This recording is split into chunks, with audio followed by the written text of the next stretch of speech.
Okay, folks, I do believe that we are back. I do see your comments. I know we've had some technical difficulties for some reason. We are disconnecting from the Wi-Fi randomly. Happens all the time, though, especially in my line of work. Things don't go right, but that's why you got to fix them. It's exactly what I'm here for. But regardless, we are in the top of the second inning. The Bandits are batting. There's nobody on the bases, and two are down. Bazemore is still on the mound. It's a 1-1 count. Trying to get caught up here, trying to fix everything.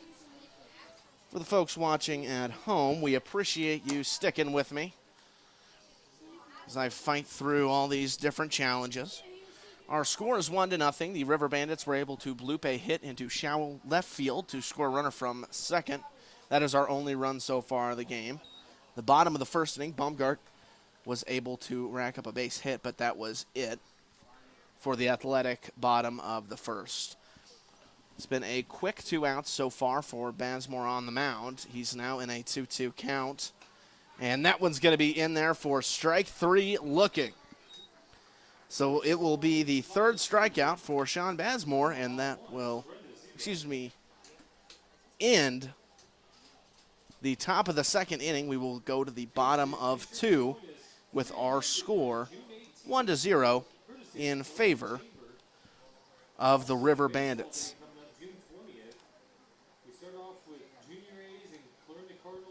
I will just take this time just to make sure. I'm looking at the stream chat. If there's any other issues, if everything's running fine, please just let me know. I want to make sure that you guys can see everything well. Trying to get everything to run smoothly here. It's just a little bit of a task, but it's exactly how you draw it up, right? Regardless, it's 1-0 here in Clarinda. We'll be back with the bottom half of the second here in just a moment.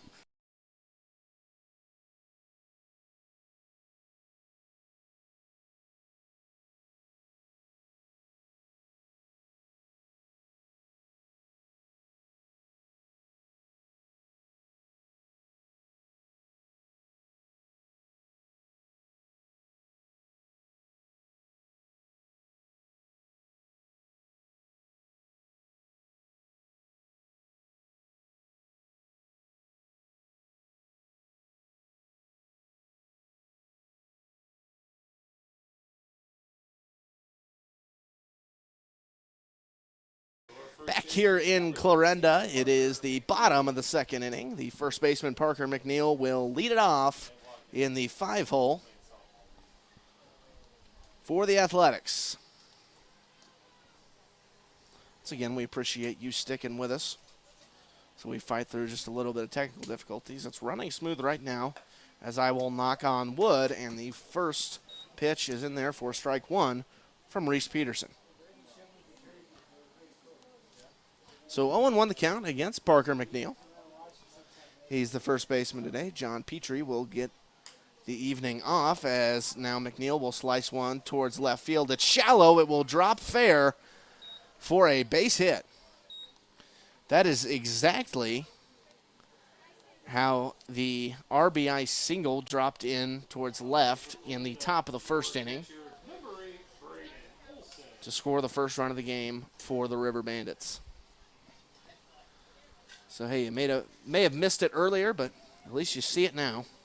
It's exactly the hit that scored one.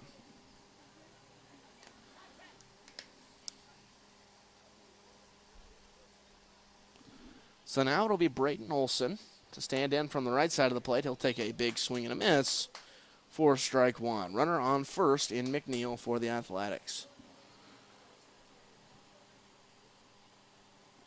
Omaha River Bandits visiting the Clarinda Athletics here on a hot Wednesday afternoon, as sliding back in towards first is McNeil, and he's safe.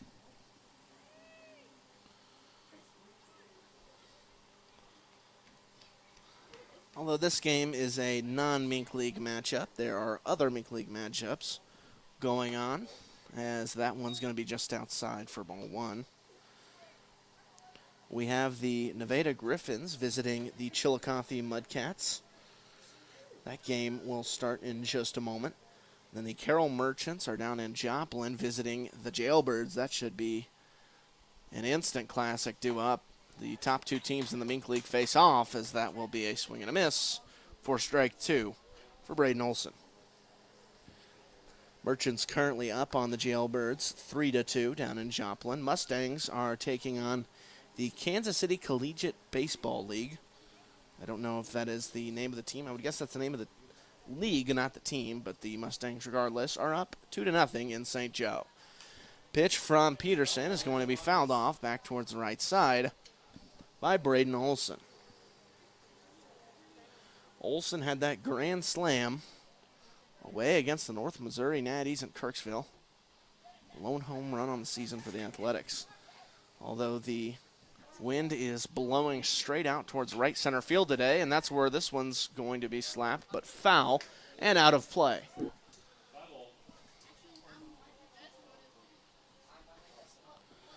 So Braden Olson, the catcher today, he stays alive.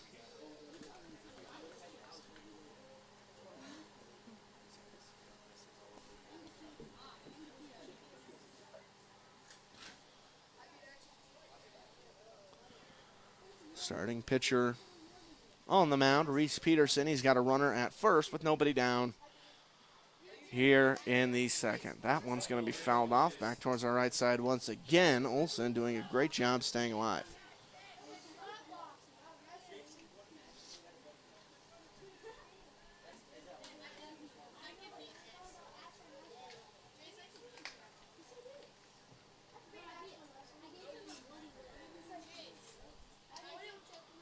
That one will be swung on and sliced foul once again towards the right side. How many can we get in a row, Braden?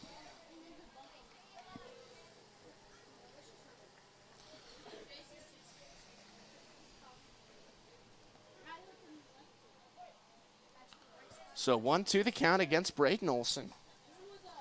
Peterson trying to put him away for the first out of the bottom of the second. McNeil gets his lead at first. That pitch is going to be in the dirt, and McNeil will advance towards second. Catcher behind the plate, Blake Pruitt, will skedaddle back after it and throw it in towards Peterson before any more damage is done on the bases. I don't think I've used skedaddle in a broadcast before, so there's number one. That was, about the best way to describe how he jogged back towards that. So 2-2 now the count. After that one outside, puts the runner on second. Peterson will come set and fire. That one's going to be way too high and inside for ball three. So 3-2 now. A long at bat here for Braden Olson.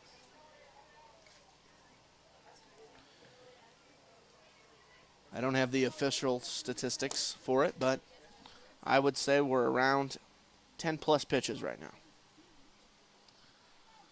3-2 count full. Pitch from Peterson. That one's outside, and an excellent at-bat from Braden Olson will put him on first. So now runners at first and second with nobody out. That will bring in Andrew Young, the center fielder tonight.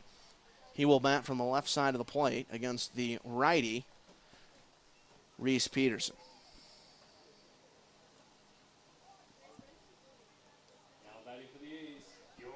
We appreciate everybody joining in. Parents, family members, and fans of the Omaha River Bandits. It's great having the team here and having more teams within the area that are willing to play to give these guys an opportunity to hone their craft, as that one's going to be just high and outside for ball one.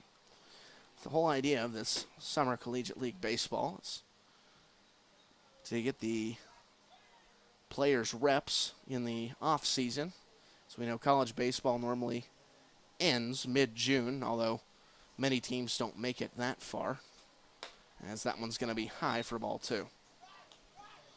Obviously Division I is the level of college baseball that goes the furthest. They are just now starting the College World Series this weekend, as now head coach of the River Bandits will go out and meet on the mound with his starting pitcher, Reese Peterson. I don't think that there will be a pitching change. It's just a quick meeting, as Peterson is behind in the count, 2-0 to the batter, Andrew Young. The A's coming into this one 5-1 on the season. Athletics are usually one of the top teams in the Mink League, and they're showing that here this season.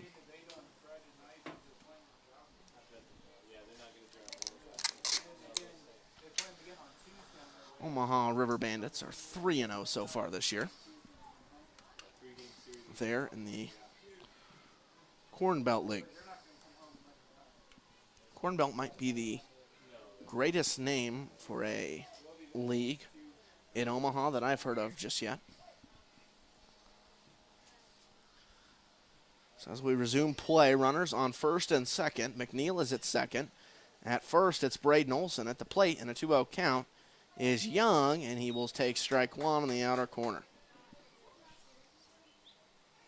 Athletics down by 1 here in the bottom of the second inning. Should be a good matchup tonight. Two pretty evenly matched teams.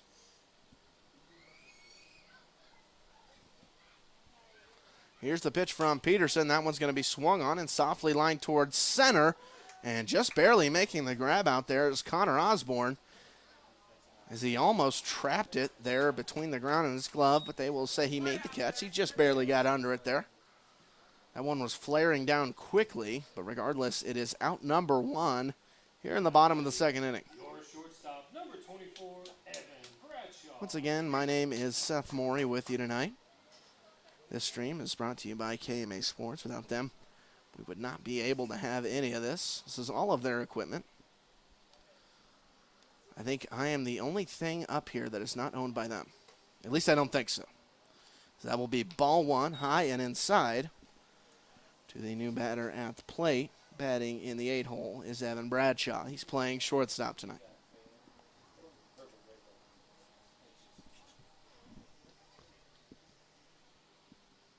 So 1-0 the count against Bradshaw.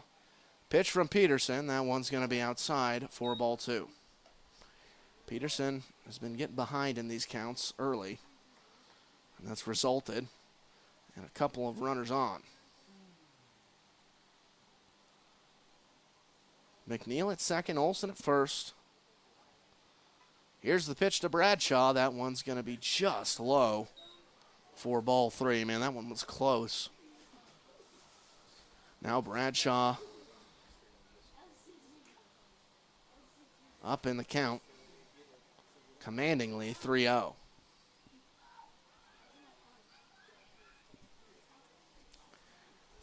Pitch from Peterson. That one's going to be swung on and popped straight up towards center field. Under it is Osborne. He will make the catch for the second out of the inning. And that will bring in the 9-hole hitter, Grant Lockett.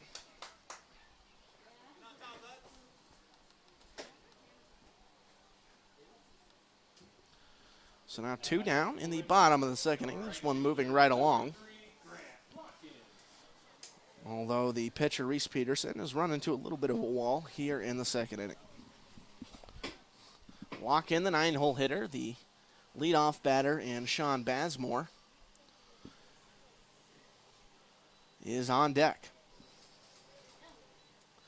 That pitch is going to be high and above the head, and now the throw back down to second behind the runner is just barely not going to be in time. Parker McNeil was dealing with danger, but he is safe at second.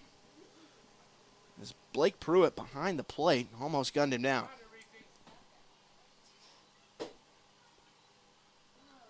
So 1-0 the count. Grant Locken trying to drive in the first run of the game for the Athletics, and he will chop one towards third. The play is missed by Mendoza, and now grounding third and coming home is McNeil, and he will score.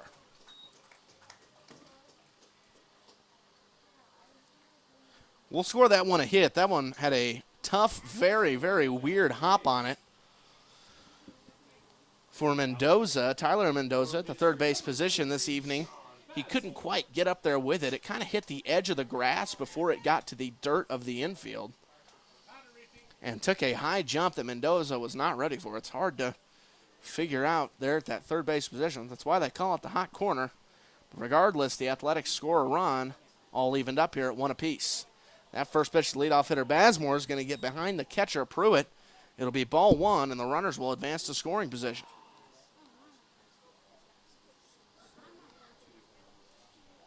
So Bazemore, the dangerous leadoff hitter, has an opportunity now.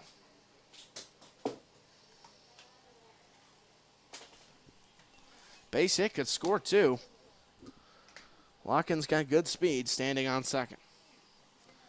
Pitch from Peterson is high and inside, ball two. Righty-righty matchup here.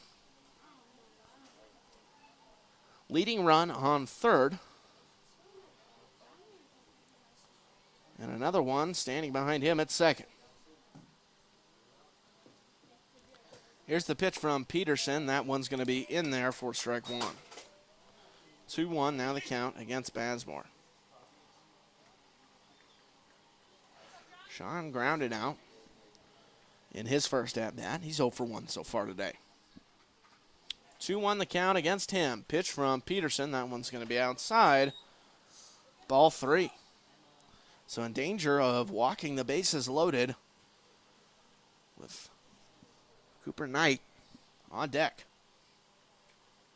Athletics would love that. 3-1 count. Here's the pitch from Peterson. That one's going to be in there. For strike two, fill up the count. Kind of surprised that Bazemore didn't have the green light there. Maybe he didn't like it.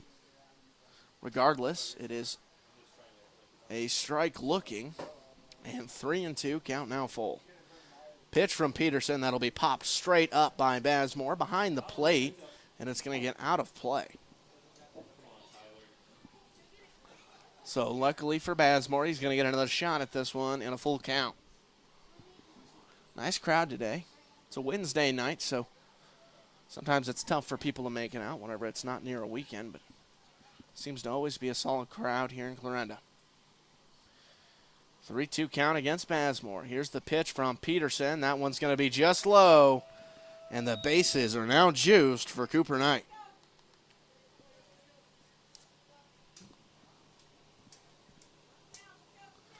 Cooper Knight has done very well this season. Left fielder, number 12, Cooper Knight. He's been one of the top hitters, if not the top hitter, for the Athletics, and not just for the Athletics, in the entire Mink League.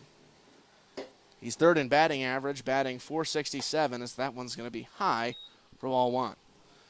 Obviously batting .467 coming into this one. He's 0 for 1 today, so that'll take a little bit of a hit, but regardless, Cooper Knight's been excellent.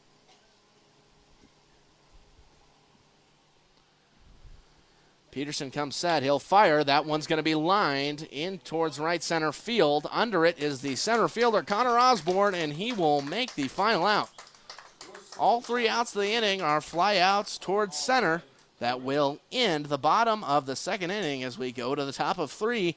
Your score all evened up now, 1-1. We'll be back here in Clarinda showcasing the bat of the River Bandits in just a moment.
Back in Clarinda, a new pitcher on the mound, so Sean Bansmore was able to go a couple of innings. He's usually the closer. They started him today, so now he will come out, but stay in the batting lineup as the designated hitter in the leadoff position. So now in to pitch is Luke Beverlin. This is his first appearance so far this season for the Athletics. And leading off for Omaha will be J.D. Ford. Ford playing in right field this afternoon.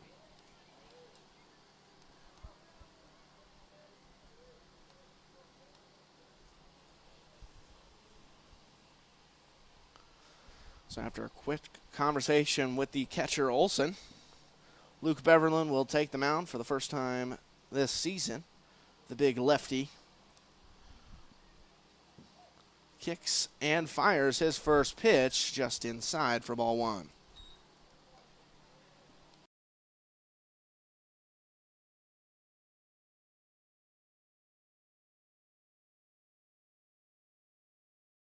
That one's a strike, so now evened up 1-1.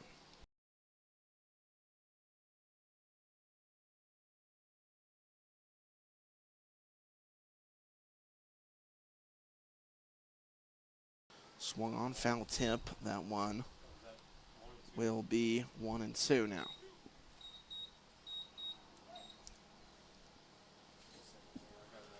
Luke Beverlin out of Missouri Southern, as that one will be popped straight up towards the right fielder lock-in. He will make the grab for the first out of the third inning.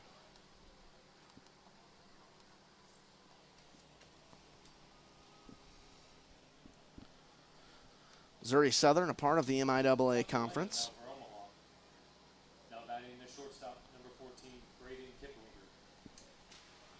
Kiplinger. MIAA houses a lot of teams in Missouri, including the Northwest Bearcats. They're just down the road in Maryville.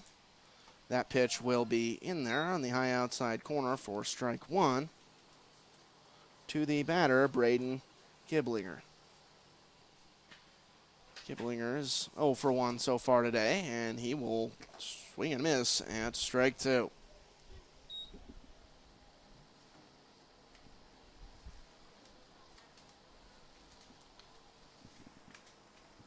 So 0-2 now against Kiplinger.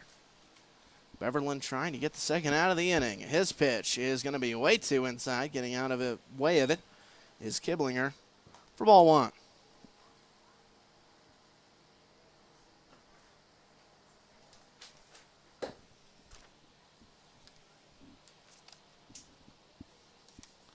One, two, the count. Pitch from Beverlin. That one swung and missed. The heat on the outside part of the plate. Strikes out the leadoff batter, Kiplinger. And now bring in the left fielder, Zach Khalif-Boring. Now batting the left fielder, number 11, Zach Khalif-Boring.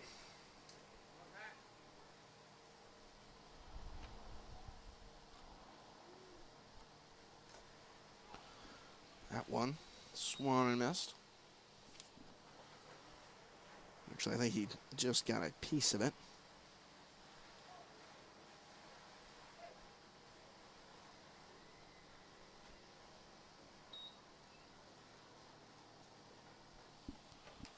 That one is ball one.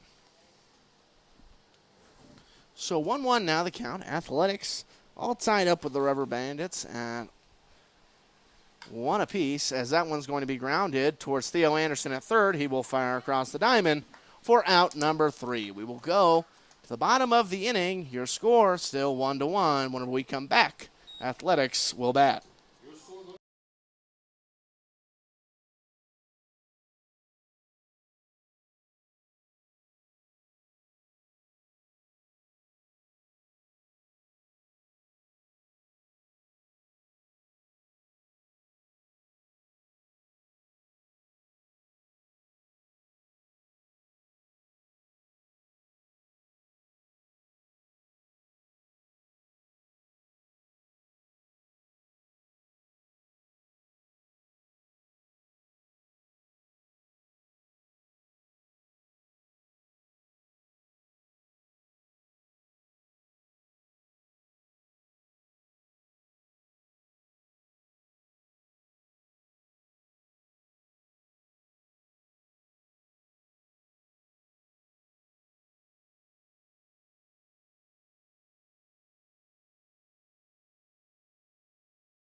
Back in Clarinda, leading off the inning will be Cole Baumgart for the Athletics. He's starting at second base tonight. Your second baseman, number 11, Cole Baumgart. Baumgart, he's attending DMAC. Anybody unfamiliar with DMAC? It's Des Moines Area Community College up in Iowa. A little further north, or quite a bit further north of Clarinda, as that one's going to be in there for strike one against Baumgart. He's a sophomore. Typically plays shortstop, but also known to play second base. That's where he's at tonight. Here's the 0-1 pitch from Peterson. That one's way outside. It hit the outside chalk of the left-handed batter's box. 4-1.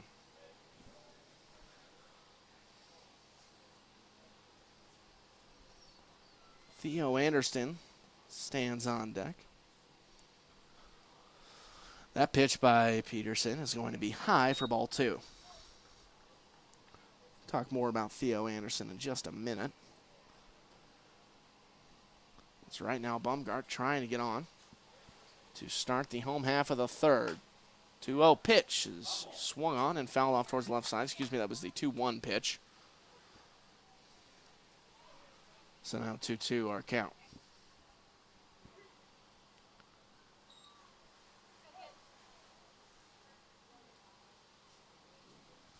Two count.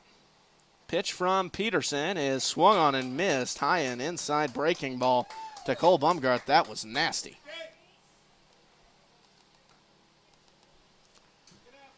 So now that will bring in Theo Anderson, the switch hitting third baseman out of St. Mary's.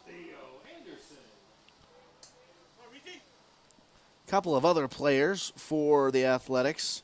Brady Lobsher, also from St. Mary's. And John Petrie joins that list of names. So 3 players from St. Mary's. They got eliminated by Cal Poly in the regional section of the NCAA Division I baseball tournament. As that pitch is going to be chopped foul towards the right side. Now 1-1 against Theo. Theo is 6'8". You don't see a lot of batters at 6'8". I can't imagine that he hasn't at least been tried out as a pitcher, at least in his younger years with that height. Normally see great pitchers with tremendous height. Adam Wainwright was around 6'6", as that pitch is going to be in there for strike two against Anderson. Randy Johnson stood at 6'10". That's still one of the tallest pitchers I've ever heard of. And obviously, Randy Johnson, a great legend. But Theo Anderson, the switch-hitting infielder out of St. Mary's. He will await the 1-2 pitch. That one's going to be swung on and chopped just foul. We'll do the 1-2 again. Lobsher and Petrie have been with the Athletics since the opening game. But Theo just got here this week as he stayed with St. Mary through their run in the D1 college baseball tournament. Thrilling run that was in the 2-1 count. We'll move to 2-2 after that ball from Reese Peterson. They were able to beat the number 1 UCLA Bruins twice. That is number 1 ranked in the entire country. That is the best Division I baseball team that exists this year. And they beat them twice. Well, obviously not the best if they lost twice to St. Mary's. Not saying St. Mary's had a bad ball team, but sometimes baseball is like that. I kind of talked to Theo about that, and he was like, yeah, none of us really thought we were going to beat them, but that's exactly what they went out there and did twice. 3-2 pitch will be chopped towards the first baseman, Luke Thompson. He will take it to the bag himself for the second out of the bottom of the third inning. I'm really, really glad that Theo's at bat. Went long enough for me to talk about him for a little bit. It was kind of funny before the game. I had never met him, and I went up to the dugout and said, hey, you're Theo. And all the players were like, how do you know him? How do you know him? He's not that famous. And I was like, well, he's at least from a school that's pretty popular right now.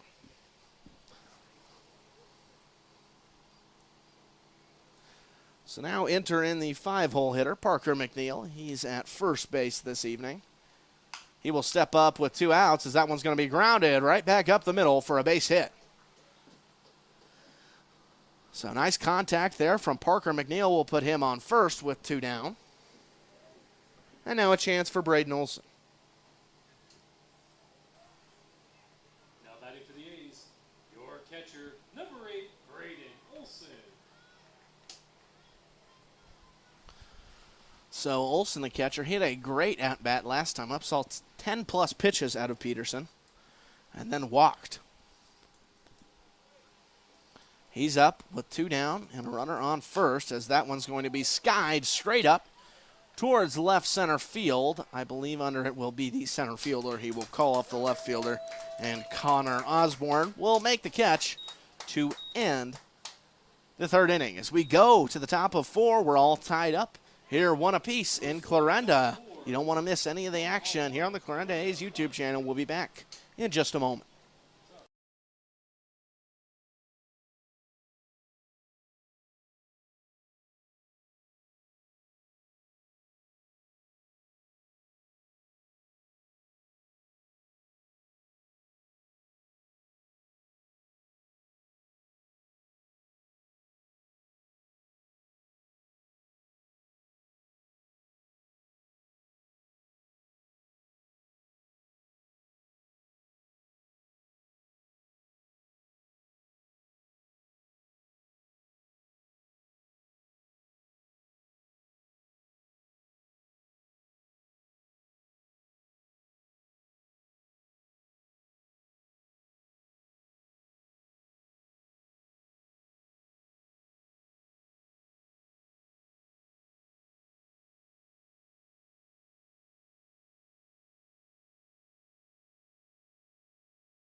Back in Clarinda, ready for his 2nd inning of work, is Mr. Luke Beverlin, the pitcher from Missouri Southern, getting his first opportunity to pitch for the Athletics this season.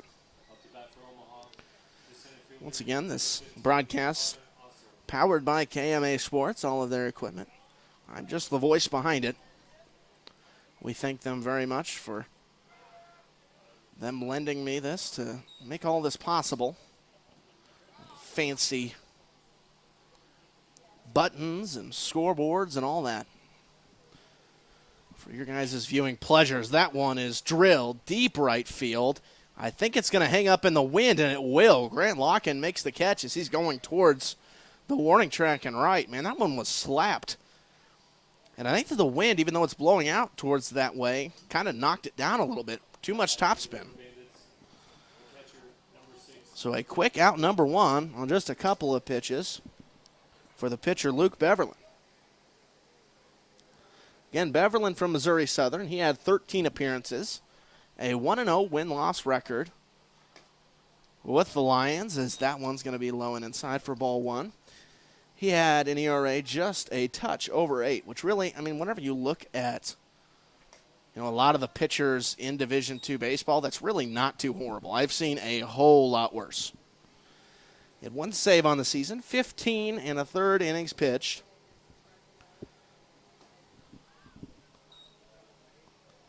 And 14 runs earned. What did I try to say there? Earns run? I think that's what I was trying to say. That's interesting. So that one will be slapped the other way towards the right side. It'll be through for a base hit. Nice contact there from the catcher, Blake Pruitt. Will have the second hit of the game for Omaha. So put a runner on first with one down here in the top of the fourth inning.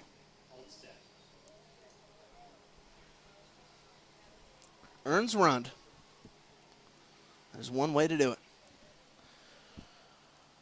So now they will bring in the designated hitter Jacob Altstadt, as he will see his first pitches from the lefty on the mound, Beverlin. So 1-0 the count against him.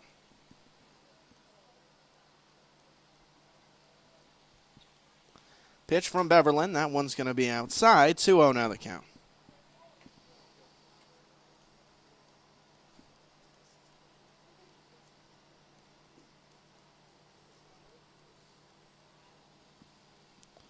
Four players on the Athletics from the MIAA conference, as that one's in there for strike one. 2-1 now the count. It's split right down the middle. 2 Bearcats and 2 Lions. The other Lion on the team would be the center fielder tonight from Missouri Southern, Andrew Young, as that one's going to be fouled straight off of the batter, Jacob Altstadt. It'll be a dead ball and strike 2. You'd love a ground out here to one of the middle infielders there, whether it's Bumgard or Bradshaw. They have faith in both those guys to get a double play rolling. 2-2 pitch from Beverlin, as that one's going to be fouled off towards the left side. The Bearcats on the team, Jack Oler and Dylan McIntyre. McIntyre was the starting pitcher just a couple of nights ago against the Mudcats in that victory for the Athletics. As Beverlin will fire, and that one will hit the designated hitter, Jacob Altstadt. He will have to wear that one in a 2-2 count. Runners now on first and second. So that puts a man in scoring position.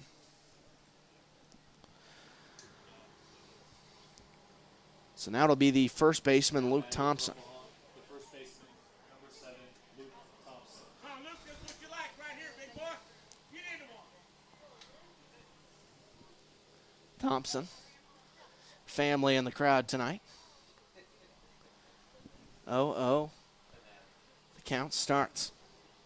Here's the pitch to Thompson. That one swung on and fouled off. That was a good pitch to hit. Got his hands inside on it, fouled it off. I don't want to assume, because we know what that does, but I would guess that his father is out in the crowd. He is a big fan, Luke Thompson. 0-1 pitch. That one's going to be swung on and skied towards right field. Locken jogging back towards the warning track. He makes a diving grab. Locken will throw it in quickly as the runners went ahead and advanced after the catch was made.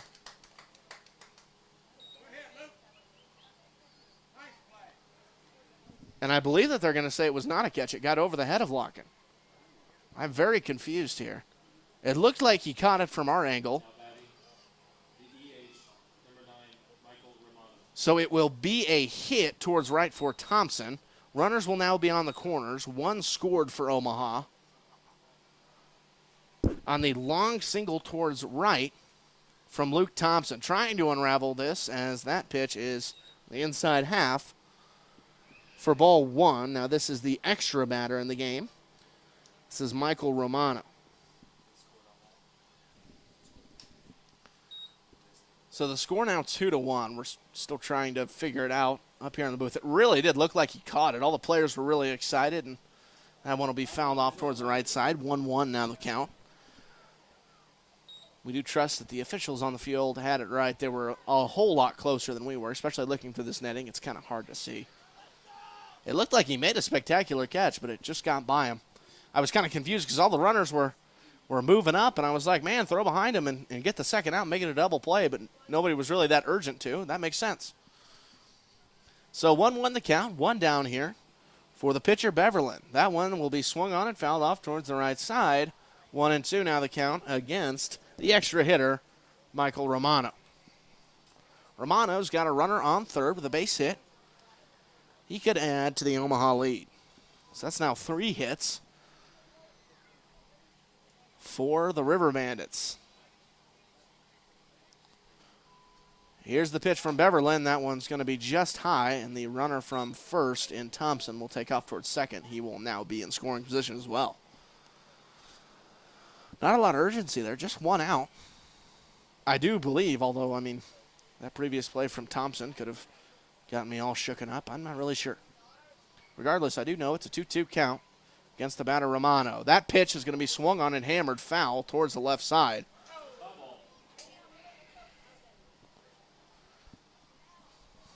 He got a good piece of that one just way out in front. Baseball sure is interesting sometimes. Regardless, 2-2 count, couple runners in scoring position. Great opportunity for the River Bandits. Here's the pitch to Romano. That one's going to be swung on and missed on the outside part of the plate.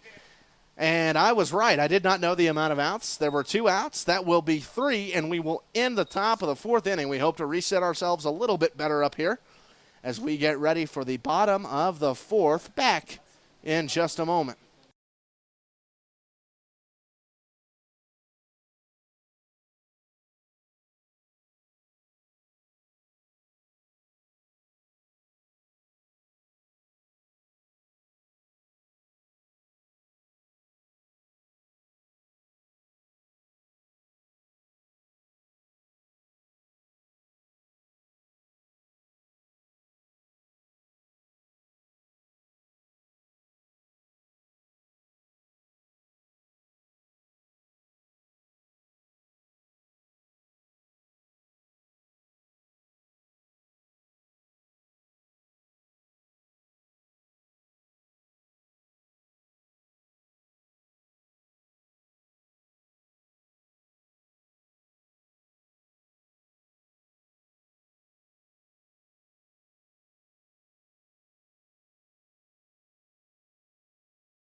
Back here in Clarinda, and we have a score correction for you at home.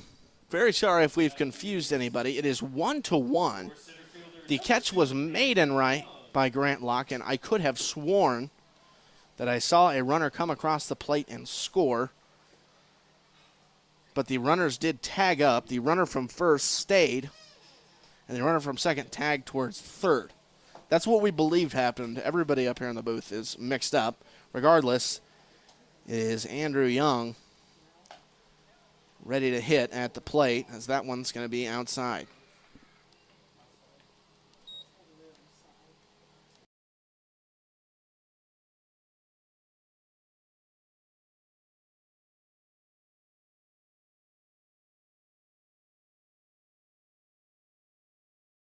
Collier Hesterman now in a 2-0 count. The new pitcher on the mound. Foul ball heads up left side. Sorry if I'm a little bit out of sorts. We're just trying to sort it out. I am going back into the live stream and rewinding to see if I can try and understand what happened here.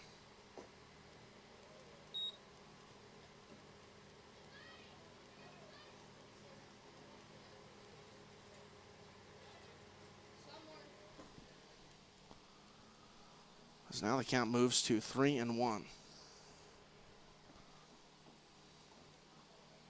And that one's going to be on the inside half for ball 4. So to be a walk to start the outing, putting Andrew Young on first for the new pitcher, Collier Hesterman. Up to bat for Clarinda, your shortstop, number 24, Evan Bradshaw. Okay, so we do now have it right. The score is 1-1. The runners did just tag up. I would have sworn on my life, this is a little bit my fault. I would have sworn on my life as Andrew Young will take second, and he's in there in time. So I believe it is ball 1.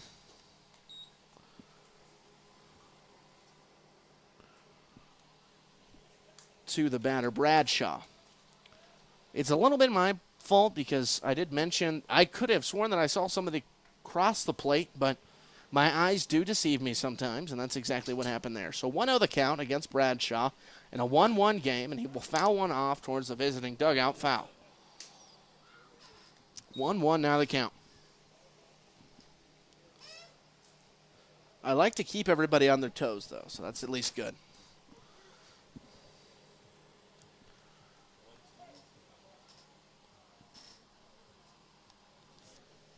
So now 1-2 is the count. As I had that wrong, but at least I believe I have everything cleared up. That one's going to be right back up the middle. It'll hit the feet of the pitcher, Hesterman, and he's going to try to chase it down. He's not going to have a play. And now there will be runners on the corners as that's going to be a base hit for the batter, Evan Bradshaw. Luckily, that just hit him down at the bottom of the cleats. I think he's all right. At least he was sprinting after that ball, so that's good. And now the runners will be at the corners with nobody out for the 9-hole hitter, Grant Locken, who made, now we can give our praises, a tremendous catch out and right. He was running straight backward. He was near the wall, and he jumped up and fell down on the warning track and made the catch. It was unbelievable. So basically anything that I've said for the past 15 minutes, ignore, as the runner from first will take off, and Bradshaw will have a stand-up stolen base. Now a couple runners in scoring position.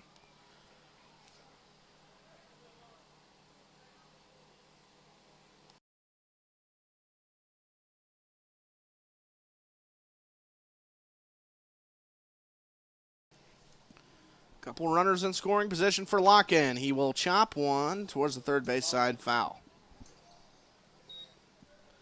1-1 now the count. As I'm just now kind of getting a hold of myself here.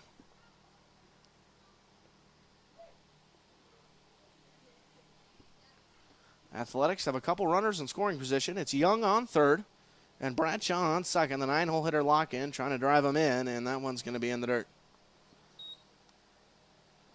Bottom of the fourth, 1-1 our score. Athletics are out hitting the River Bandits 5-2. No errors in this ball game up to this point. A little bit of clouds cover Clarinda, but I think we may be, and I'm going to knock on wood as I say this, staying out of the rain today.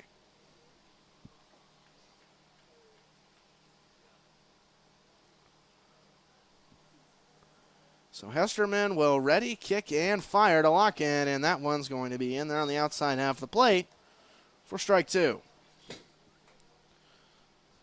The Athletics are having their golfing tournament this year on July 3rd. For more information, you can visit any of the social medias of the Clarinda Athletics, wherever you most commonly find it. And that one will be swung on and missed. They will say he went around, and Locken will be struck out for the first out of the bottom of the fourth inning. So now that will give way to leadoff bitter Sean Basmore. Sean Basmore. He's got a couple runners in scoring position. I would go out there and golf in the tournament. I'm terrible at golf, and I don't really enjoy it. But I tell you what I will be doing on July 3rd is coming to the athletic game. 7 p.m. start, and that one will be low and inside for ball one to start against Basmore. And after the game, there will be fireworks. Of course, day before 4th of July. How in the world would you ever have a game without fireworks? Should be a very fun night here, as that one will be strike one to Basmore.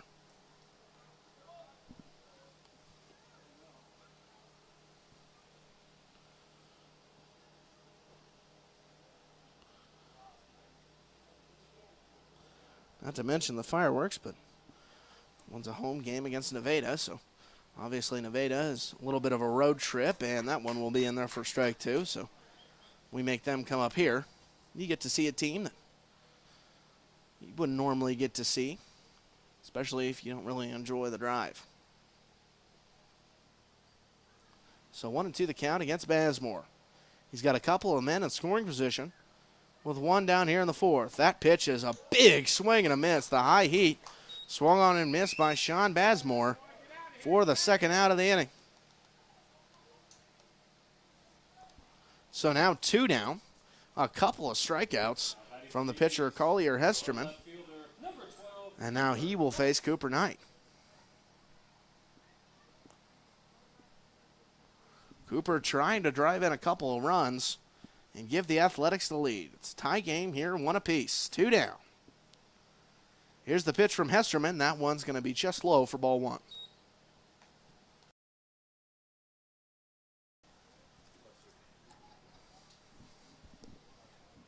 1-0 the count against Knight. Great opportunity for him.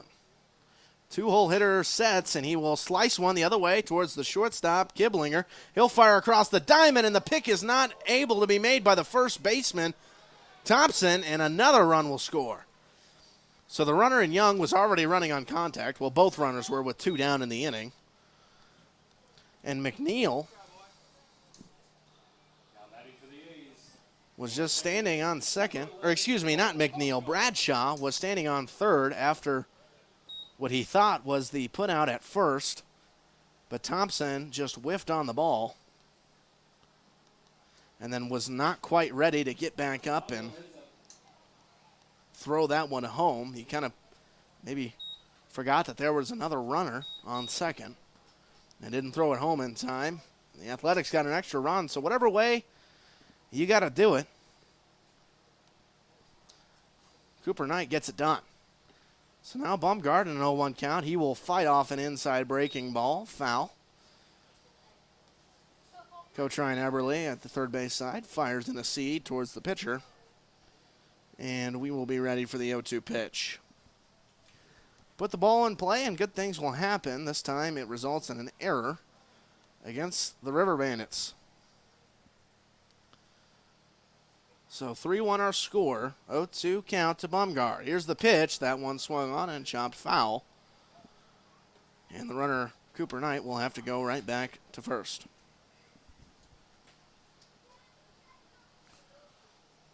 Every time I get here around 5:30, 5 o'clock, it's unbelievably hot out, obviously, as we're now nearing the middle part of June, and that one's going to be outside.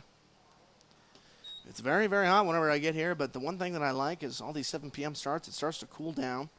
It's exactly what the temperature's doing, cooling down just a little bit. Luckily, these clouds are blocking most of the sun. So it's not too terrible of a night. Always humid, though. Can always count on that here in southern Iowa. As that one will be swung on and missed outside in the dirt. The throw down to first is in time to complete the strikeout, and we will end the 4th inning, but not before the Athletics score a couple of runs on an error by the shortstop, Kiblinger. So we will go to the top of the 5th. Athletics in the lead, 3-1.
Back here in Clarinda as we ready for the 5th inning.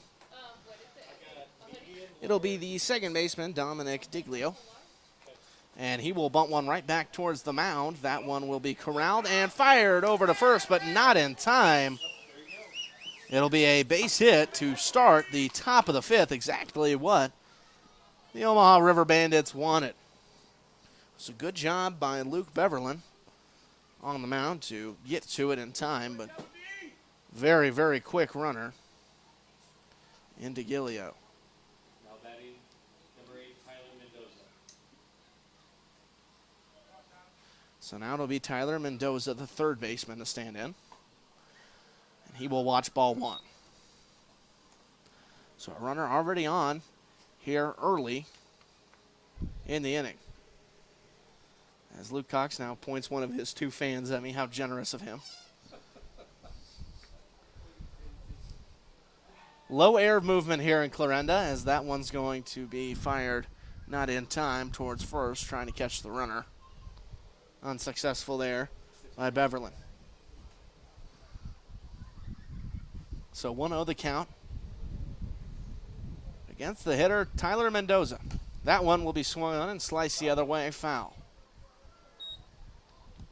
1-1 now our count.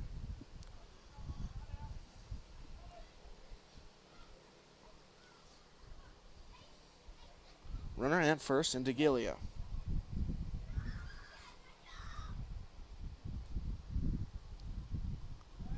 That one's going to be fired right back in behind the runner. Unsuccessful again. You can tell that Beverlin, he saw that speed whenever he was trying to throw him out at first, and he's not wanting to let that towards second. I think most of it's going to be up to Braden Olson behind the plate. 1-1 count. Pitch to Mendoza. Runner will stay at first. Is outside.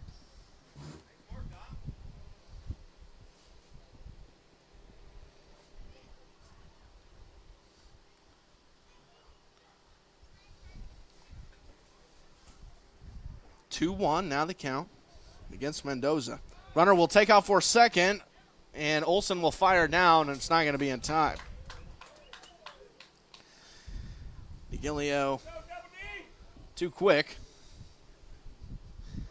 and he will swipe second. Pitch was a ball, so 3-1 now the count against Mendoza. River Bandits threatening to score their second run of the game. Stands on second into Diglio. That one's just outside for ball 4, so now runners at first and second. Now batting for Omaha, the right fielder, number 12, J.D. Ford. So that would be right fielder. I guess I should say 10-hole hitter. J.D. Ford. One thing that does not happen in the Mink League is extra hitters, but in the Corn Belt League, where Omaha comes from, they do have extra hitters, and Clarinda's allowing that tonight. That one will be swung on and skied straight up into the air. Under it is McNeil. He will make the grab at the first base position for out number 1. So quick work made of J.D. Ford. But now that'll bring in Braden Kiblinger, For the River Bandits. leadoff batter. Now batting the shortstop, number 14, Braden Kiplinger. So Kiblinger will draw a quick X in the dirt. And he likes to, he's got a routine, I can tell. So he will now step in, face the pitcher, Beverlin. Lefty-righty matchup. Pitch from Beverlin is in there for strike 1. Runners on first and second. Second is Diglio. And at first,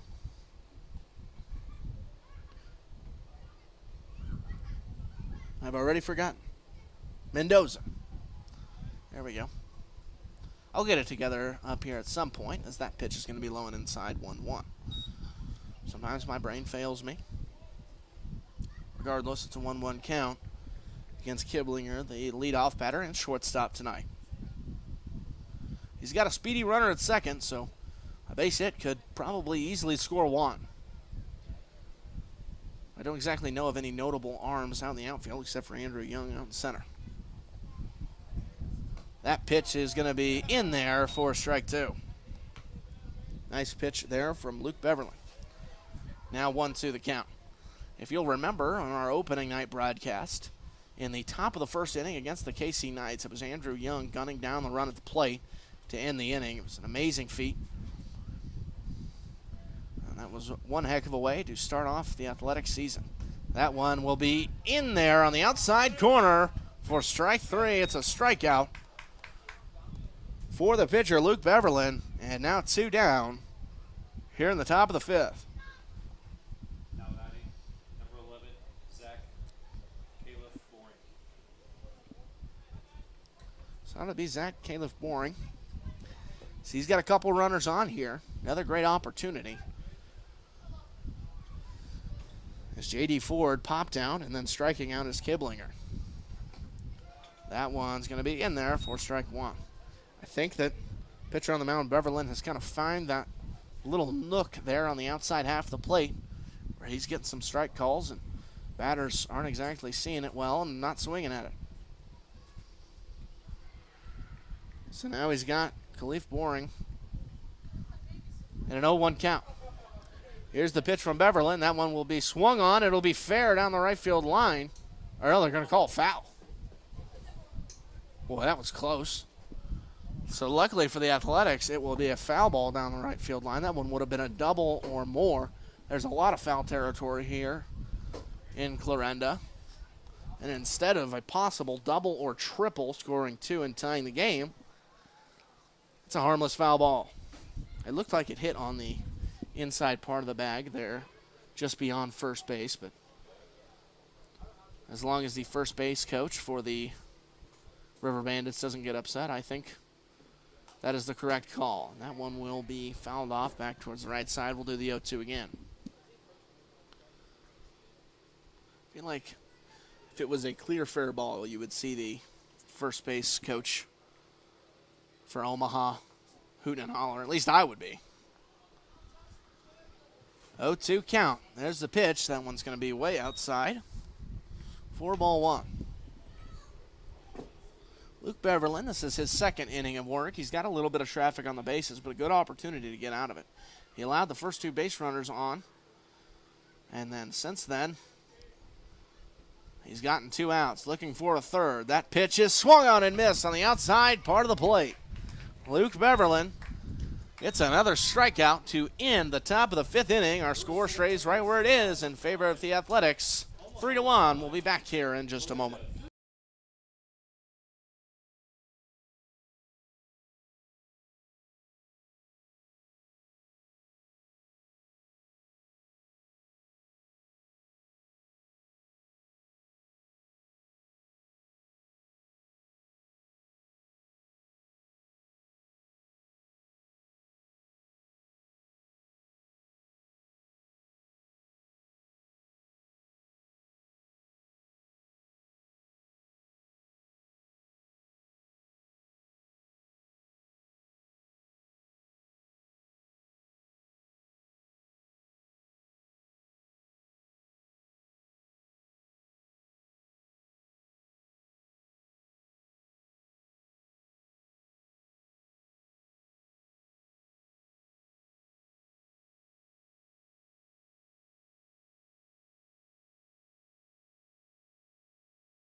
Back in Clarinda as we ready for the bottom of the 5th inning. It was a great job by the pitcher for the Athletics, Beverlin, to keep the River Bandits right where they were with some clutch 5th inning work, as it will be Theo Anderson, the leadoff hitter here in the 5th, against the new pitcher on the mound, Mitchell Goldschmidt, and he will take ball 1.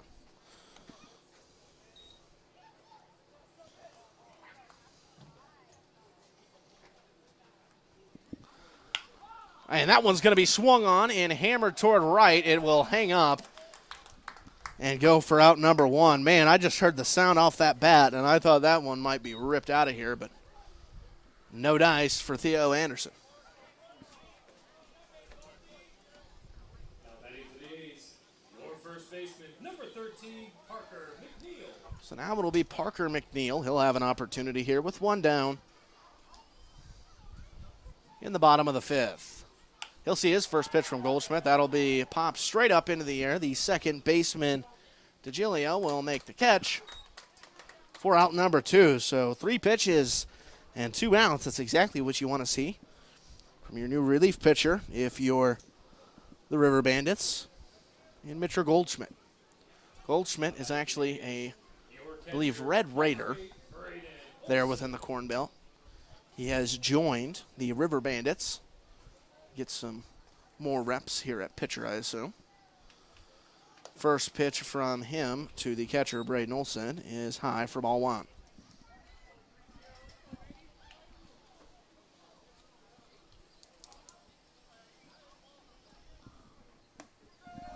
That one's in there for a strike. 1-1, count now evened up. Athletics leading this one, 3-1. They can win here today. They will be 6-1 on the season with the least amount of losses in the Mink League, as that one's going to be flied straight out towards center field. Under it is Osborne, and he makes the catch. It's a quick 1-2-3 inning for the relief pitcher, Mitchell Goldschmidt. We will go to the 6th. 3-1 our score back here in Clarinda in just a moment.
Back in Clarinda as we get ready for the start of the 6th inning.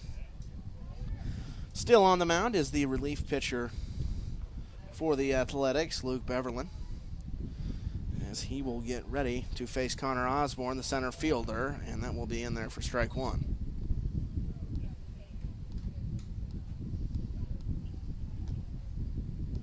Once again, we want to thank KMA Sports for bringing us this broadcast. All of their equipment. I'm just here by their grace. And I suppose Rodney Eberle's will. That one is going to be in there and popped straight up back behind the home dugout. And up into the stands here for strike 2.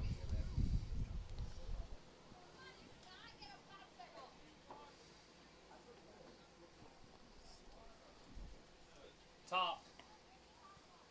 0-2 pitch. That one's in there for strike 3.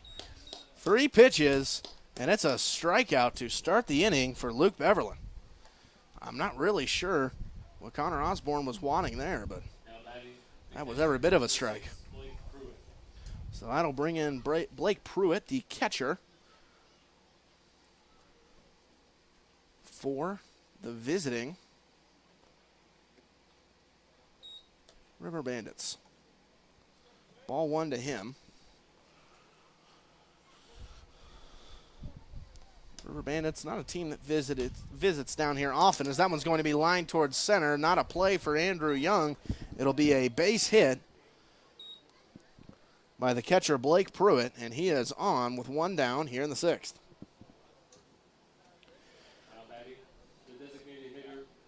My very first time that I learned about the Omaha River Bandits was just a couple days ago whenever it was announced the official Omaha team that we would be playing, as that one is in there for strike 1.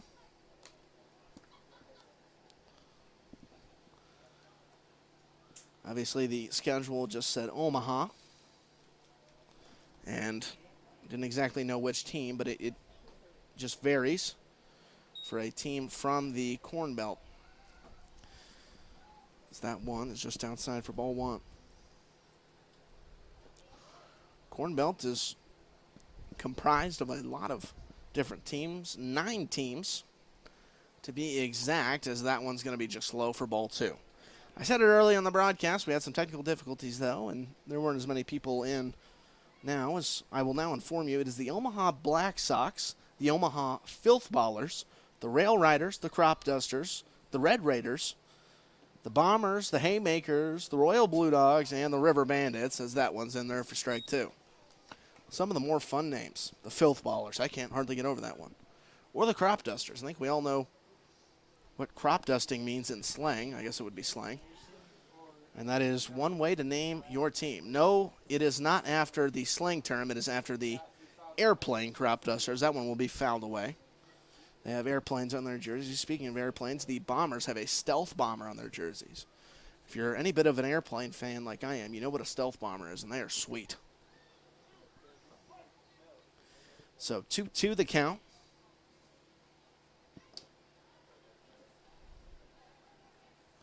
Against the batter Aldstadt. He will take ball 3. He's now in a 3-2 count.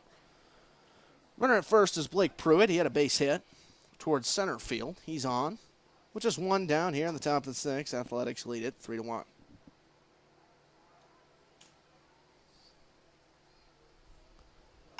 That pitch will be grounded towards the right side, foul. First base coach for the River Bandits unable to come up with that one.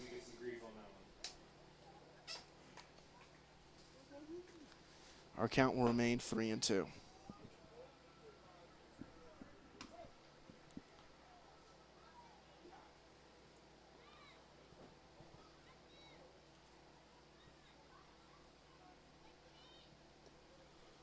That one is swung on and hammered. That one would be gone if it was fair, but it is well foul.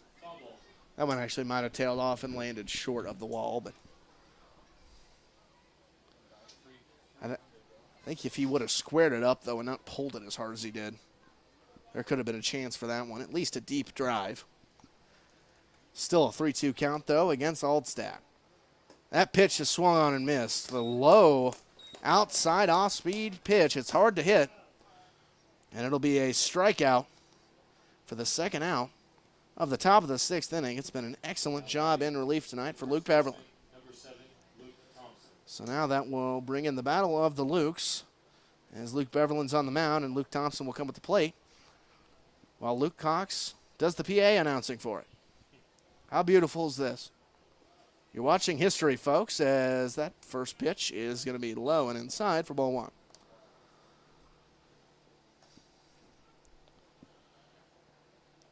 If you're curious, today the Athletics will play the River Bandits, and tomorrow it will be the Royal Blue Dogs of Omaha. Excited to see their logo and their jerseys. Obviously, you can see the River Bandit logo in the bottom right of your screen there on the scoreboard, as that one's going to be just outside for ball 2.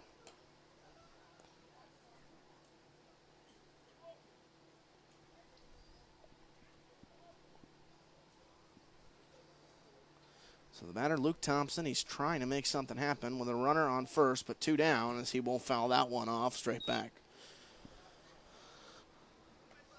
Not sure where possibly his family member or his dad, he was hollering pretty excitedly in his first at-bat. No, must be having a nacho break. Haven't heard a lot from him. It's now a 2-1 count.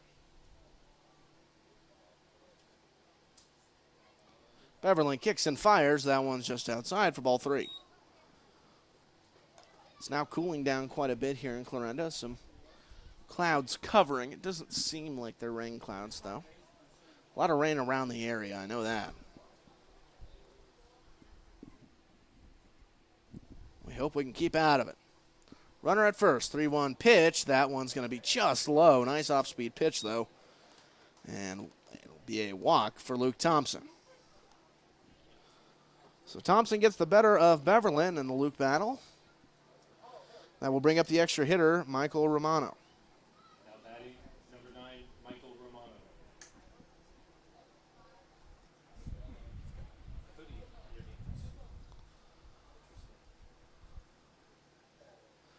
So Romano stands in. The righty to face the lefty on the mound in Beverlin. Here's the first pitch. That one's going to be swung on and just flared up on the infield. Nobody's covering first, and it will be a base hit. So an infield single for Luke Beverlin, as at first it was Parker McNeil. Number 2, Don Vigilio. Or excuse me, that's not McNeil at first. There was a defensive substitution. I do believe that that's John Petrie. So Petrie at first, he came in on it to try and possibly make the catch, but it flared down just in front of him. Now the bases are loaded with 2 down, and that one's going to be swung on and flied towards left field. Under it is Knight, and he makes the grab for the final out. So bases go juiced, but nothing happening against the Athletics. Our score stays right where it is, 3-1, back here in Clarinda for the home half of the 6th.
Fourth pitcher on the mound of the evening for the Riverman Bandits. It's Tommy Boyum. He will take over for Mitchell Goldschmidt, who pitched the 5th inning. So the leadoff batter here in the bottom of the 6th inning will be Andrew Young, as he readies from the left side of the box to face the righty, Boyum. Athletics looking to extend their lead. That pitch is just outside for ball 1. 1-0 the count.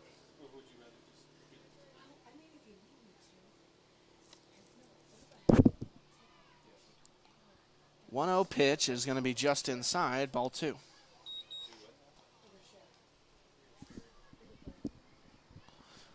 Two oh the count. In a 3-1 game, Andrew Young at the plate, and he will swing and line one towards right field for a base hit. Athletics rack up their 6th base hit of the evening. And an Andrew Young single towards right. That's the way you want to start off the 6th inning. Now batting for the A's, your shortstop, number 24, Evan Bradshaw. So now the shortstop, Bradshaw, will come in. He's got a runner in first with nobody down. So the new pitcher on the mound, Tommy Boyum, allows a hit in his first batter faced. That one will be ball 1, high and inside.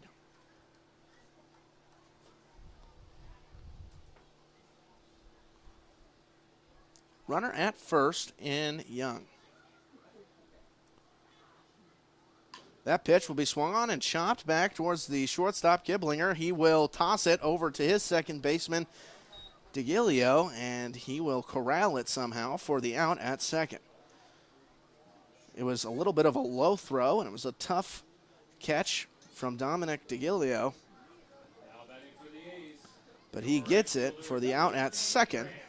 So it's a fielder's choice that puts Bradshaw on first, and now we will enter in the 9-hole hitter, Grant Locke, into the plate. So all you did was just kind of trade out runners. Now you got Bradshaw at first. Here's Boyum's first pitch to lock in. That one's going to be lined down the left field line, foul. The wind has now completely shifted. It's now blowing, looks like, in towards left field.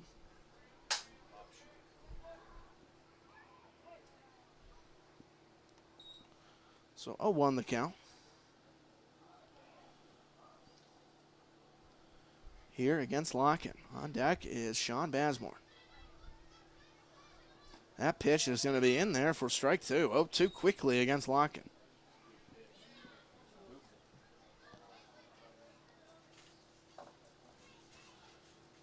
Getting his lead off of first is Bradshaw. 0-2 the count against Locken. He's got to protect here.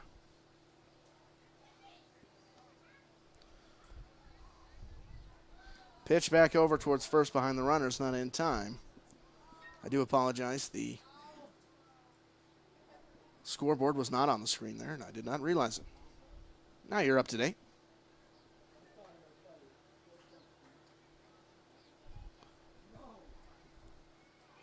Boyum readies. 0-2 pitch to lock in. That one's just outside for ball 1.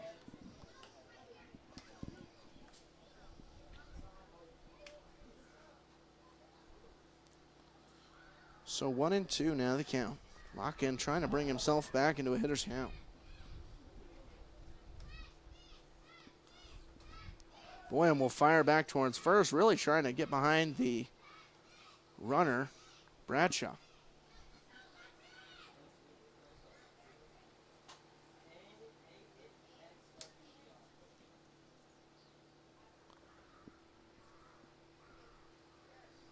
One-two pitch from Boyum to Locken. That one's going to be swung on and fouled off towards the left side. Bradshaw was running on it. But the foul ball will make Bradshaw jog back to first.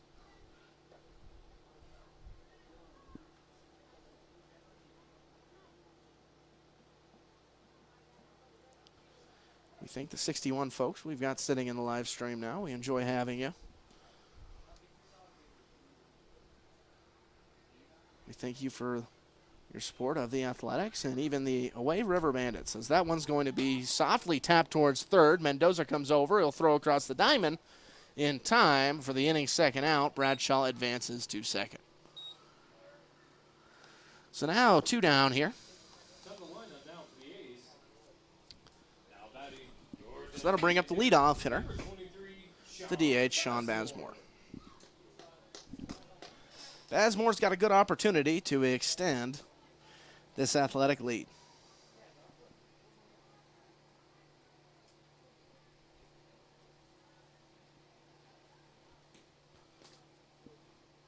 Bazemore readies as Boyum kicks and fires. That one's high and outside for ball one.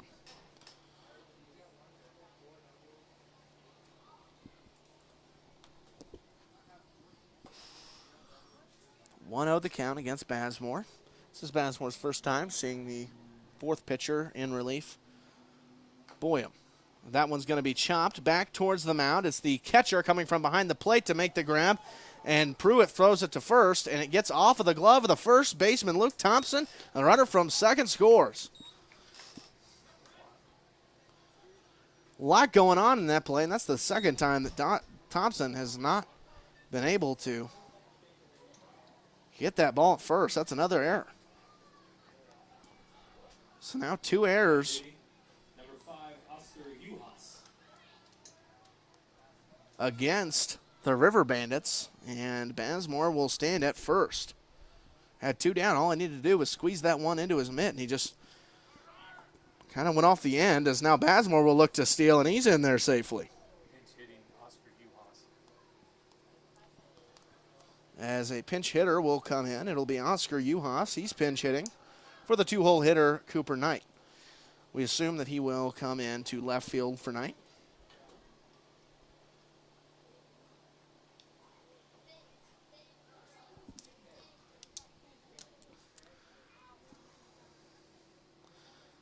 As he's in a 1-0 count, and he will slap one right back up the middle. It's a base hit.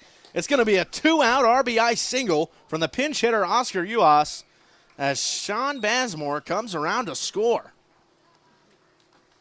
This inning is turned upside down. So now Cooper Eberle will get his chance to hit. Number 18, Cooper Everly. They're going to pinch hit him for Cole Baumgart.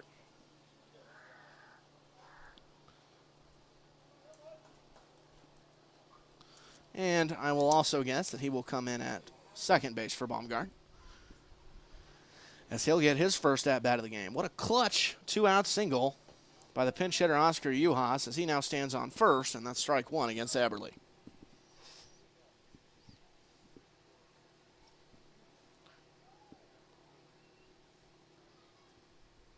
Oh, the count against Eberle. Here's the pitch from Boyum. That one's in there. Nice movement on that pitch. 0-2 now the count. That one went from way inside to right down the middle in a hurry. There's really not much that Eberle could have done about that. I would have jumped out of the way if I was in Eberle's shoes. I'm surprised he didn't skedaddle out of there. There's the second time this broadcast I've said skedaddle, as that one's going to be low and outside.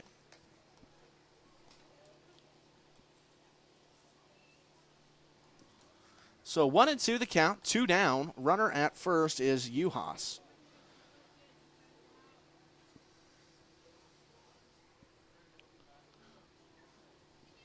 Here's the 1-2 pitch. That one's low and outside. Again, if you're just now joining us, it was Evan Bradshaw at second with Bazemore at the plate, and he tapped one right in front of the plate. And the catcher, Blake Pruitt, a nice throw to first, but the first baseman, Luke Thompson, could not come up with it. Runner from second scored, and then Bazemore stole second. And the runner at first now, the pinch hitter Oscar Uhas, came in and drove Bazemore home on an RBI single. And a couple of runs have been tacked on for the Athletics here in the bottom of the 6th. As now it's a full count for the pinch hitter for Cole Baumgart, Cooper Eberle.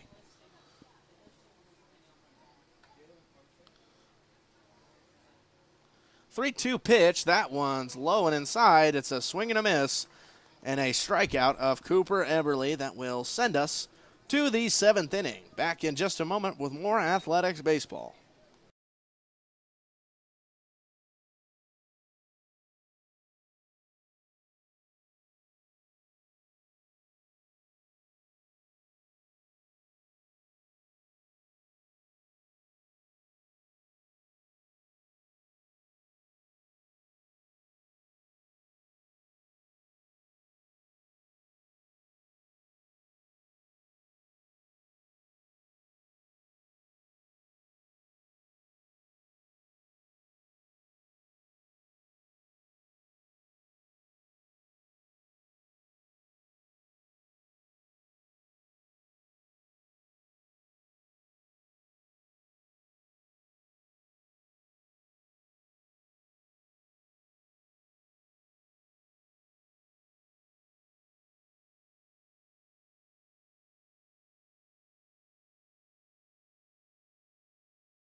Back here in Clarinda as we ready for the top of the 7th inning. I'm sure that you saw during the break a little bit of a cornhole contest for a $100 Hy-Vee gift card.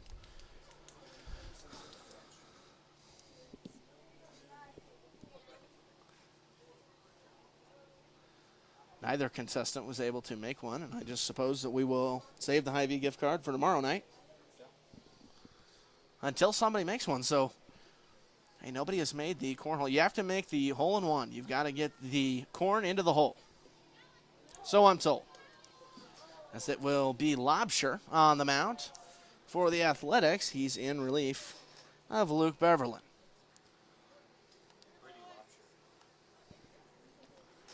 Brady Lobsher, he's also out of St. Mary's.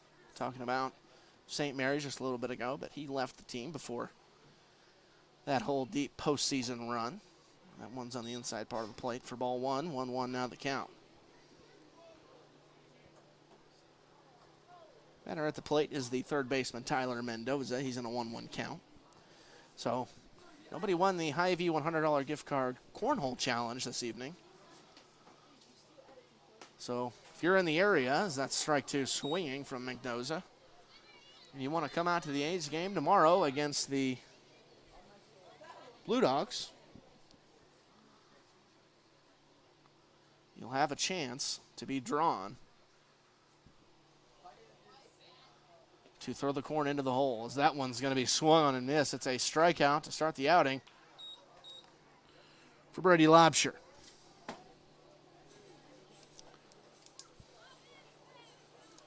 Pitch hitting for Omaha. Number 29, Rory Rago. So now it'll be Roy Rago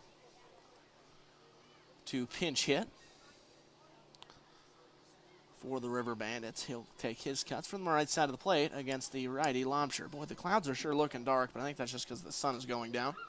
Or at least that's what I say it will be. Too many rain problems already this season. We'd like for it to stay away for a little while.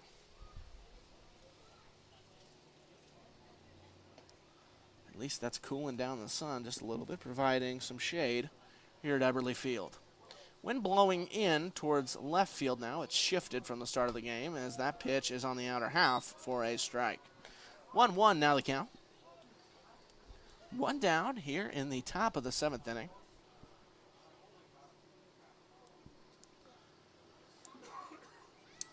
Lobsher trying to have a clean inning to take us to the 7th inning stretch. If only there were fun activities going on during the 7th inning stretch here in Clarinda, but there won't be, as that one will be swung on and fouled off towards the right side. I poke fun at that because we were supposed to have that cornhole toss in the middle of the 7th during the 7th inning stretch, but the contestants were a little bit too eager, and so was Coach Ryan Eberly. He was a little bit excited about it out there. He had the big smile on. They went ahead and did it just a half inning earlier. So 1-2 the count.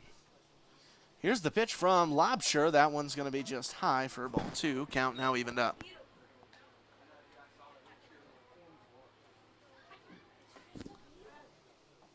So 2-2 the count.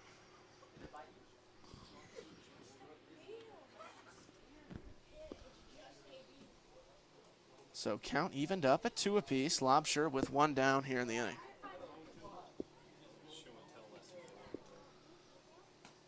Oh, that one is swung on and missed so hard that he lost the bat. I don't think I've seen that one in a game that I have called so far. How about that for Lobsher? That's got to feel good if you're the pitcher. So a couple of strikeouts to start the inning for Brady Lobsher.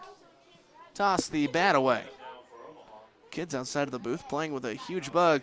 If you kids get that bug anywhere near me, I will remove you from all the athletics games. I'm sorry. I'm not a big bug fan. That is a huge beetle. 0-0 the count here for Lobsher. New batter stands in from the right side of the plate. Lobsher will kick and fire, swing and a miss to start the at-bat for Braden Kiblinger. Looks like they've taken the beetle away from my vicinity, which I enjoy a lot. Not a big bug fan, so this is not my time of year, if you were wondering. 0-1 is the count against Kiblinger. It's a fun night tonight. 5-1 the Athletic score. Pitch from Lobsher. That one's on the outer half for ball one.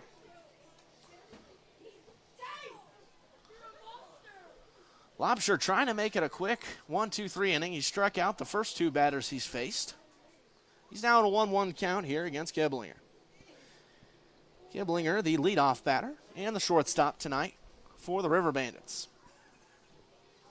1-1 pitch. That one's going to be in there on the outside corner for strike two. Lobsher looking to strike out the side here in the seventh. It's been some excellent pitching from the Athletics. They are third best in the Mink League in batting average allowed. Just a .246 batting average allowed by the Athletics so far this year. Pitch from Lobsher. That one's low and outside. 2-2. Count now evened up. He's been playing some good baseball. Almost said basketball for no reason. Athletics have been playing some good baseball so far this season, and obviously still young. Just getting towards the middle part of June. 5-1 is the Athletic record. Trying to hand the River Bandits their first loss. 2-2 pitch from Lobsher. Swung on and missed the high heat. Finishes off Giblinger, and striking out the side is Brady Lobsher. An impressive outing in relief for Lobsher. We will go to the bottom half of the seventh. And we'll stretch before we come back here in Clarinda in just a moment.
Back in Clarinda after the seventh inning stretch as we ready for the home half of the seventh. Leading off for the Athletics will be the switch hitting third baseman Theo Anderson.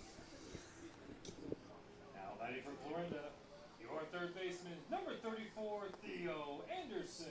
Theo will stand in from the left side of the plate to face the new pitcher on the mound, Seamus Riley.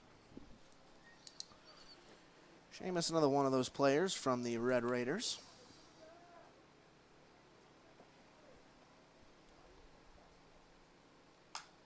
And that one's going to be driven deep towards the left side. Under it is the left fielder, Khalif Boring, and it's going to go up over his head. And he will throw it in. It will be a stand-up double for Theo Anderson, and he will hit the whip at second base. I have not seen that happen in a while. So a leadoff double for Theo Anderson out towards left field. I'm unsure why that the left fielder, Khalif Boring, was playing in so far. I mean, you just look at Theo Anderson, like, yeah, this guy could probably hit it really hard. And now standing in, it will be another pinch hitter here for the first baseman, Parker McNeil. It's John Petrie. First pitch from Riley is going to be in there at the bottom part of the plate for a strike. So an RBI opportunity here for John Petrie. I do want to take just a quick moment to apologize to him. We've been saying Petrie the entire season. We've been told that it was Petrie. I went down and talked to him today, and he said, yeah, it's Petrie. I was like, all right. So now we know. Sometimes you just have to hear it from the horse's mouth, though. It's exactly what we were able to do. It's kind of unfortunate, as sometimes I post some fun clips on my Instagram account, and I posted one of his double just a couple of nights ago, and of course I said Petrie instead of Petrie. He was nice enough to not comment on it, though. He just kind of took it and ran with it. He says it happens all the time, though. So. Luckily, I'm not the first. So 2-1 the count against Petrie. He's got a runner at second in Anderson. Nobody down here in the bottom of the 7th inning. Here's the pitch from Riley. That one, a big swing and a miss by Petrie. Petrie's had a nice season to this point. Seems like just about every game that he plays in, he's making some kind of noise for the Athletics. 2-2 the count. Seamus Riley, the new relief pitcher on the mound for the River Bandits. He's got a runner at second. That one swung on and missed. They're going to call it a foul ball. Got a piece of it, was Petrie, and the count will stay at 2-2.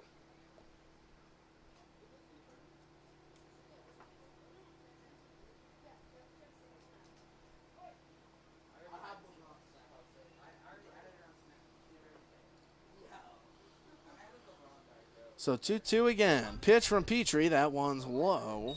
Ball 3. 3-2 now the count. Nice at bat here from Petrie.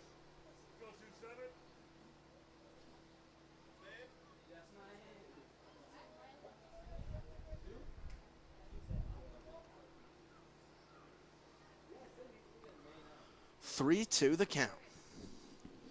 Theo Anderson at second. Here's the pitch to Petrie. That one's going to be in there for strike 3.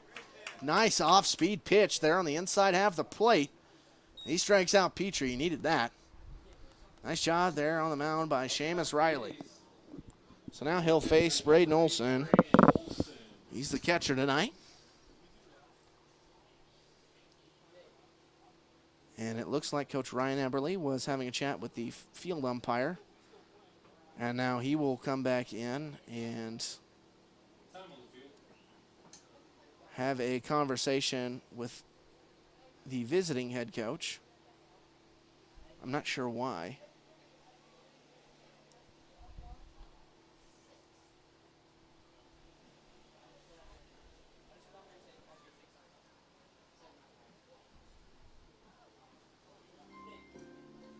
I really don't know what that they are talking about. I think it might be lightning in the area. It looks like a little ways behind us there might be some lightning. I might just be seeing, I don't know, I can't really tell. They can tell better on the field. Anyways, the Jeopardy music will play as we wait at the mercy of the coaches and the umpires. Athletics are up 5-1, so if this game does have to be called early, it would be a win for the Clarinda Athletics, but regardless, you'd like to play full 9 innings if you can. Looks like they're going to shake hands. And they will call the game off. So that was a fairly quick decision. No delay, no nothing. There's a little bit of lightning in the area.